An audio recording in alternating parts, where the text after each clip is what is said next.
ഓം ശാന്തി. നമ്മളെല്ലാവരും ആഗ്രഹിക്കുന്ന ഒന്നാണ് ശാന്തി. ഇന്ന് വിശ്വം മുഴുവനും ആഗ്രഹിക്കുന്ന ഒന്ന് തന്നെയാണ് ശാന്തി.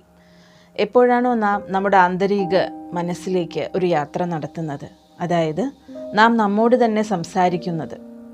ഇന്നത്തെ ലോകത്തിൽ നാം നോക്കുകയാണെങ്കിൽ നമ്മുടെ ഏറ്റവും ഉറ്റ മിത്രം എന്ന് പറയുന്നത് നമ്മുടെ സ്വന്തം മനസ്സ് തന്നെയാണ്. നമ്മുടെ മനസ്സിനോടുള്ള ആത്മീയ സംഭാഷണം തന്നെയാണ് ധ്യാനത്തിൻ്റെ ആദ്യ ചുവട്. ഇതിലൂടെ നാം അനുഭവിക്കുന്ന മനസ്സിൻ്റെ ശാന്തി നമുക്ക് തീർച്ചയായും വിശ്വം മുഴുവനും വ്യാപിപ്പിക്കാൻ സാധിക്കും. അതിലൂടെ നമുക്ക് ചുറ്റുമുള്ള അന്തരീക്ഷത്തെയും നമുക്ക് ശാന്തമയമാക്കാൻ സാധിക്കും. ഇതിനായൊരു അവസരം നമുക്ക് ലഭ്യമായിട്ടുണ്ട്.